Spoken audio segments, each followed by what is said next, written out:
Santo Isidoro, arcebispo de Sevilha.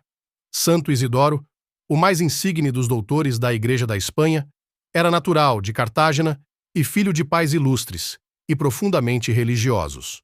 Seu pai, Severiano, era prefeito de Cartágena. Sua mãe chamava-se Teodora. Seus irmãos Leandro, bispo de Sevilha, Fulgêncio, bispo de Cartagena e Florentina, recebem da Igreja as honras de santos. Desde menino, dedicava-se ao serviço eclesiástico, ao estudo da religião e às práticas de piedade. Chamado por Deus, devia Isidoro ser na mão da divina providência um baluarte fortíssimo contra a barbárie e crueldade dos godos. Junto com seu irmão Leandro, então, bispo de Sevilha. Trabalhou com grande resultado na conversão dos hereges arianos, que naquele tempo perseguiam a Igreja da Espanha e cuja intenção não era outra senão exterminar a Igreja Católica naquele país. Pela morte de seu irmão Leandro, em 600, foi Isidoro eleito seu sucessor. O programa do seu governo eclesiástico era apaziguar os diversos partidos católicos, restabelecer a ordem e harmonia entre os católicos. Era ele a alma dos sínodos diocesanos que foram convocados para o mesmo fim. As decisões mais importantes, que naquela época foram dadas, são pela maior parte obra sua, e todas elas provam a sabedoria e o zelo apostólico do santo. Quando em 610, os bispos da Espanha, reunidos em Toledo, elegeram primaz da Espanha, o arcebispo da mesma cidade, Isidoro, sem protesto e relutância, assinou a ata da eleição. Seu único desejo era ver restabelecida a paz e concordia na igreja do seu país.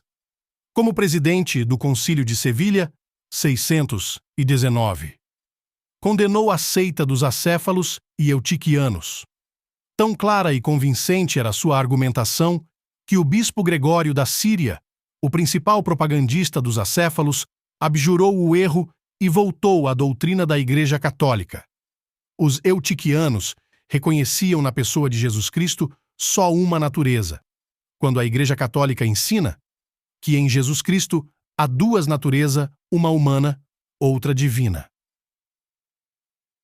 No Sétimo Concílio de Toledo, 633, o mais importante na história da Igreja da Espanha, foi Isidoro quem presidiu as sessões, honra e privilégio que o primaz da Espanha lhe cedeu espontaneamente, dando assim prova pública de quanto o tinha em consideração. Sempre submisso ao Papa de Roma como representante de Cristo na terra, procurou implantar o mesmo respeito no coração dos seus diocesanos. Como indícios certos e indubitável do espírito de heresia, Isidoro havia o menosprezo das cerimônias da Igreja, das suas leis e decretos, o desprezo e ódio aos sacerdotes, bispos e ao Papa. Para preservar seus diocesanos deste espírito pernicioso, trabalhou incessantemente para lhes inspirar amor à Igreja, respeito às suas leis e veneração aos seus ministros. Entre estes trabalhos apostólicos, passou-se a vida do santo bispo. Nos 6 últimos meses de sua existência, a liberalidade de Isidoro chegou a tal ponto que sua casa era procurada e assediada pelos pobres desde manhã até alta noite. Sentindo chegar a hora da morte, mandou chamar para perto de si 2 bispos. Com eles, se dirigiu à igreja, onde das mãos de um recebeu o hábito da penitência, enquanto o outro punha cinza na sua cabeça. Com as mãos elevadas ao céu, orou com muito fervor e pediu a absolvição dos seus pecados. Um dos bispos deu-lhe a Santa Comunhão. Terminada sua devoção, Santo Isidoro recomendou-se às orações dos seus diocesanos, perdoou os seus devedores e mandou distribuir sua fortuna entre os pobres. Ao povo recomendou com muito empenho conservar a paz e a união entre si. Isidoro morreu em 4 de abril de 636, tendo sido 36 anos arcebispo de Sevilha. Seu corpo foi depositado na Catedral de Sevilha, entre seus irmãos Leandro e Florentina. Suas relíquias, transportadas no ano de 1063 para León, descansam ainda na Igreja de São João Batista. Reflexões. Santo Isidoro velava zelosamente pela rigorosa observação das cerimônias, usos e determinações eclesiásticas. O desprezo do cerimonial litúrgico, bem como das determinações do Papa, dos bispos e de suas pessoas, era por ele considerado a primeira aproximação da heresia. A experiência mostra de fato que os católicos, querendo ser bons filhos da Igreja, devem ser sempre respeitadores da autoridade eclesiástica e das suas ordens. Os hereges, porém, e os inovadores em coisas de religião deram sempre provas de sua insubordinação e do seu espírito emancipado. Falar mal da autoridade, desprezá-la e desrespeitar suas determinações é sempre sinal suspeito de heresia. Quem dá lugar em seu coração à crítica, à censura, ao desrespeito das pessoas, muito facilmente chegará também a desprezar a própria religião e suas instituições.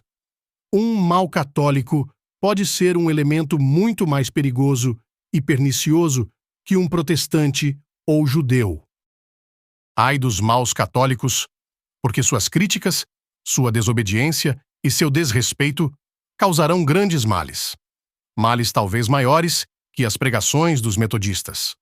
Lembramo-nos da palavra do Altíssimo. Não toqueis os meus ungidos. Salmo 104, 15. Santo Isidoro queria que se respeitasse também os sacerdotes que se não mostravam à altura de sua dignidade. Os que falam mal do clero, assim muitas vezes procedem, para encobrir ou desculpar suas próprias faltas.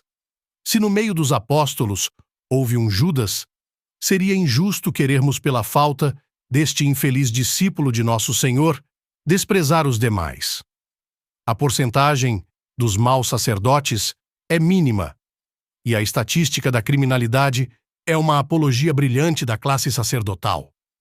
Os crimes de um indivíduo não aviltam a classe, não atingem a santidade do estado sacerdotal e da religião. O mau sacerdote, apesar dos seus pecados, não perde seu caráter sacerdotal, nem os poderes que Deus lhe deu no sacramento da ordem. Esta circunstância deve nos mover a respeitar também ao sacerdote menos digno. Jesus Cristo disse, referindo-se a servidores indignos de Deus: sobre a cadeira de Moisés se assentaram os escribas e os fariseus. Tudo, pois, que vos disserem, observai-o e fazei-o. Mas não obreis segundo a prática das suas ações, porque dizem e não fazem. Mateus 23, 2.